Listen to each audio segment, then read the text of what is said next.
নবী নিজের জন্য কাঁদি নাই, আমার ছেলের জন্য কাঁদি নাই, নাতির জন্য কাঁদি নাই, বিবির জন্য কাঁদি নাই। ওমর রে, আমি নবী কাঁদি আমার গুনাহগার উম্মতের জন্য।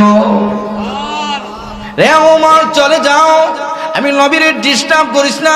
উনি চলে যাই। কিছুক্ষণ পরে হযরত উসমান রাদিয়াল্লাহু তাআলা উনি দরজার সামনে দাঁড়ান।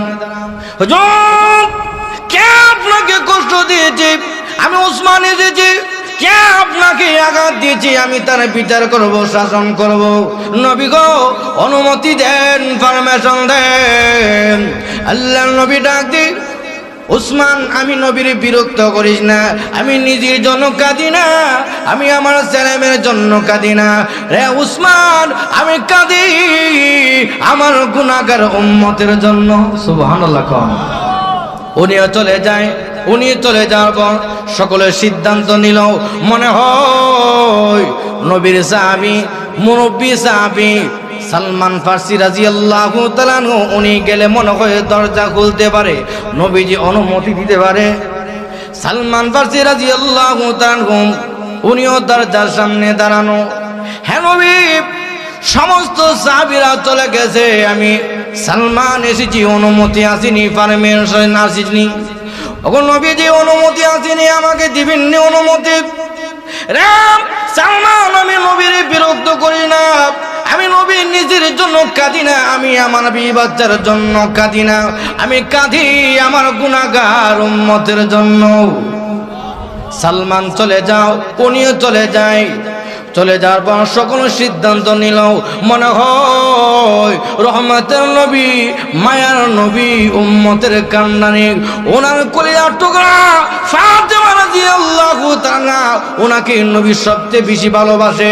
মনে হয় ফাতেমা যদি যায়, নবীজি দরজা খুলবে, অনুমতি দিবে। নবীজি অনুমতি দিতে পারে। সিদ্ধান্ত হলো ফাতেমাকে আনবে। ফাতেমা দরজার সামনে কাঁদেন। হ্যাঁ আব্বু, কে আপনাকে কষ্ট দিচ্ছে আমাকে বলুন না। আব্বু, যে সাহাবীরা চলে গেছে, আমি ফাতেমা নাকি আপনার কলিজার টুকরা? হ্যাঁ ফাতেমা রে, তুই আমার কলিজার টুকরা। ও ফাতেমা, আমি কোথাও সফর থেকে আসলে সর্বপ্রথম তুমি ফাতেমার খবর নেই। সুবহানাল্লাহ বলতেন না? মোহাব্বত ফাতেমারে নবীজি কম করছে না বেশি করছে? আল্লাহ নবী ডাক দে, ফাতেমা রে, সত্য বলেছ, আমার কলিজার টুকরা, তাহলে অনুমতি দেন, দরজা খুলুন। আম্মা জান আয়েশাকে নবীজি বলল, আয়েশা রে, অনুমতি দে, পারমিশন দে, দরজাটা খুলে দে। রে আয়েশা, দরজা খুলে দে, আমার কলিজার টুকরা এসেছে। আম্মা জান আয়েশা দরজা খুলে দে। ফাতেমা রাদিয়াল্লাহু তাআলা চোখের পানি ফেলে দিয়ে কান্দে, বাবার দিকে তাকায়া, হ্যাঁ আব্বুজি, আজকে 3 দিন হয়ে গেছে আপনি শুধু উম্মতি উম্মতি বলে কাঁদেন। আব্বুজি, কে আপনারে কষ্ট দিচ্ছে? কেন আপনি কাঁদেন না? আমাকে বলেন না। আল্লাহর নবী বর্ণনা দেয় জাহান্নামের ভয়াবহতা। ঠিক না বেঠিক? এরকম সকলের মনের মধ্যে আশা আসেনি? আছে। আপনাদের যেমন আছে, আমারও এমন মনে আশা আছে যে আমিও 1 লক্ষ টাকার মালিক হয়েছি, আর উনি 2 লক্ষ টাকার মালিক হতে পারি। আমি এই বছর চেয়ারম্যান হয়েছি, সামনের বছর নিয়ে আমি এমপি হইতে পারি। এই বছর এমপি হয়েছি, সামনের বছর নিয়ে মন্ত্রী হইতে পারি। এক কথায় মানুষের আশার শেষ নাই। ঠিক না ভাই? ঠিক। অতএব এই জন্য আল্লাহ পাক বলতেছে, তোমরা তো জানো না আমি আল্লাহ এইভাবে তাদেরকে দুনিয়ার মধ্যে পাঠাবো। তো এই জন্য জান্নাতের আলোচনা আল্লাহ পাক কোরআনের মধ্যে ধারাবাহিক আলোচনা করেন নাই। যদি করতো তাহলে আমরা জমি জামা বাড়ি ঘর ছেলে মেয়ের কথা ভুইলা জান্নাতের জন্য পাগল হয়ে যেতাম, সারাদিনই মসজিদে পড়ে থাকতাম, আর ক্ষেত কামার কথা চিন্তা করতাম না, বিবি বাচ্চার চিন্তা করতাম না, খাওয়া দাওয়ার চিন্তা করতাম না, এমপি মন্ত্রী চিন্তা করতাম না, ক্ষমতার চিন্তা করতাম না। ঠিক না ভাই? ঠিক। কিন্তু আল্লাহ পাক এটা লুকায় রেখেছে। এই জন্য দেখেন নামাজের সংখ্যা কম। কেন কম? জান্নাত দেখছি না। যদি সাজদাপুরে আজকে একজন লোক মারা যায় আর সাথে সাথে কবর মধ্যে আগুন লেগে যেত, তাহলে শাহজাদাপুরের নারী পুরুষ একজনও বাকি থাকতো না, বেনামাজি বাকি থাকতো না, সকলেই 5 ওয়াক্ত নামাজের জন্য পাগল পারা হয়ে থাকতো। ঠিক না ভাই? ঠিক। এমন কি কারণ চলে গেলে মুয়াজ্জিন সাহেবের কাছে গেল, ইমাম সাহেবের কাছে, হুজুর কাছে গিয়া বলল, হুজুর আজানের টাইম হইছে না। ঠিক না ভাই? ঠিক। আজানের টাইম হয়েছিনি, কেন হয়েছিনি? বারবার হুজুরে জিজ্ঞাসা করলাম, হুজুরে মসজিদে না হইলে বাড়িতে গেলাম, আজানের সময় হয়েছিনি, নামাজের সময় হয়েছিনি, নাই হইলে এই গুরুত্ব দিতাম। কেন দিতাম? যে জাহান্নামের আযাব সাথে সাথে দেখে ফেলছি, এই জন্য আল্লাহ এটা লুকায় রেখেছে। আমরা এই জাহান্নাম না দেখে আমরা বিশ্বাস করেছি, কবরের আযাব আমরা না দেখে বিশ্বাস করেছি। আমরা আল্লাহকে দেখি নাই, পরকাল দেখি নাই, জান্নাত জাহান্নাম দেখি নাই। ওই পরকালে মহান আল্লাহ ডাক দিবে, রে বাংলা দুনিয়ার মধ্যে জান্নাত দেখো নাই, আমি আল্লাহ কোরআনে বলেছি বান্দা রে, নবী রাসূলের মধ্যে আমি বার্তা দিয়েছি, উলামায়ে কেরাম কোরআন হাদিসের আলোচনা করেছে, শুনছো বিশ্বাস করেছো বান্দা রে।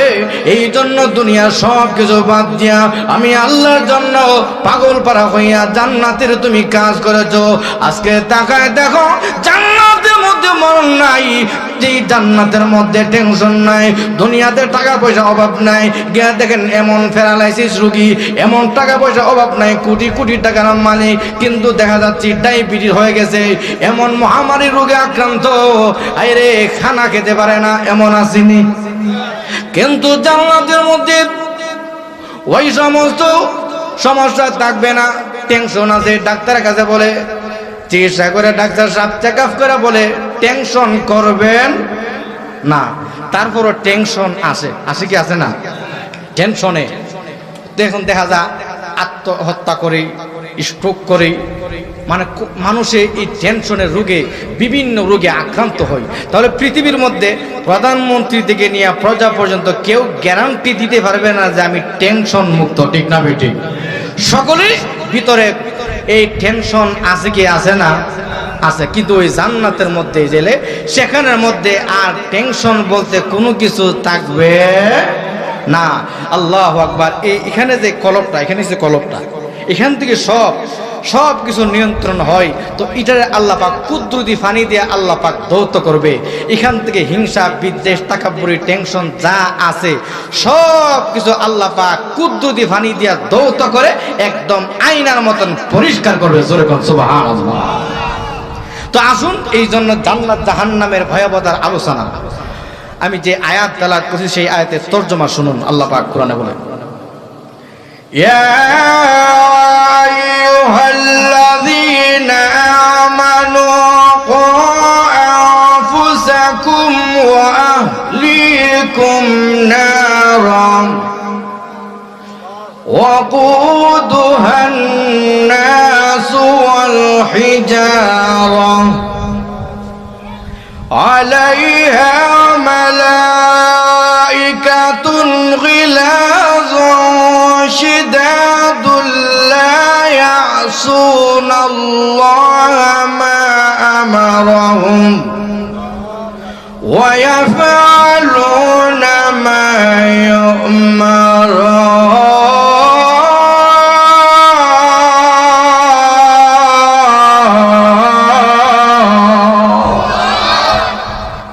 আল্লাহ বলে, হে ইমানদারগণ, হে মুমিনগণ। আল্লাহ মুসলমানদেরকে ডাইরেক্ট বলতেছে, বেঈমান কাফেরদের কথা উল্লেখ করে নাই।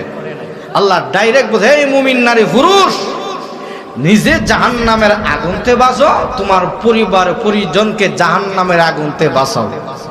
নিজেও আমল করতে হবে, অপরকে আমল কথা বলতে হবে, নিজেও গুনার কাছে বাঁচতে হবে, অপরকে বাঁচাতে হবে। এরকম দরকার আছে কি আছে না?